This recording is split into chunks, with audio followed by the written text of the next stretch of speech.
po, patay na kulot po. Very good, galing ah. Get your praise. Now, next na, 5 tig-pipiso. Go! I give you 5 seconds. 5, 4. Alright, bilangin natin yan. So, may nauna na po. May nauna na! Alright, so sorry, nauna si ate. Get your praise. Paunahan lang tayo, okay? Now, next, bring me. Listen! Bring me sa amin hand. Magdala sa akin ng 100! Yung tag-pipiso po ang kailangan ko. Tag-pipiso. Meron ba? Ayun, nahulog na. Buti nga. Palitan natin. Listen, bring me something.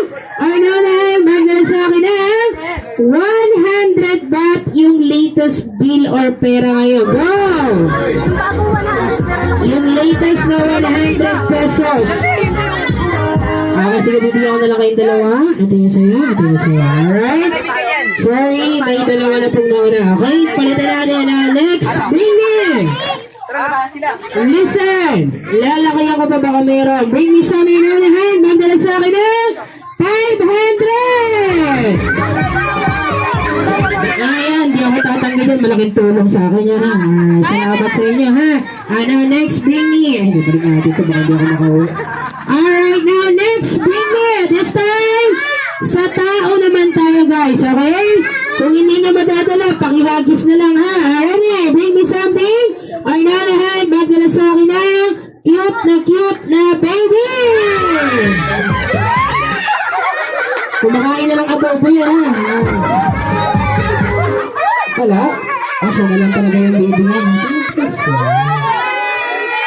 Next, bring me. Saan ba nanggaling si baby sa mga mami natin? Kaya speaking of mommy, bring me some your hand. Magdala sa akin ng magandang mami.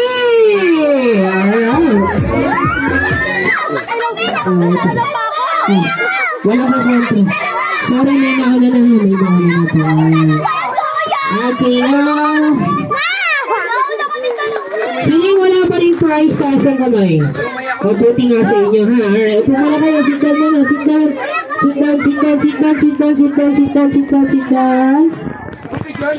Alright now. Mami, ibusin ba ito mami? Alright now, last. Bring me.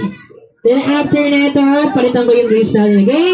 Now listen. Bring me sa amin now na hand. Magdala sa akin ng magandang lola. Go! Dahil hindi ka lang ka rin ha. So ito yung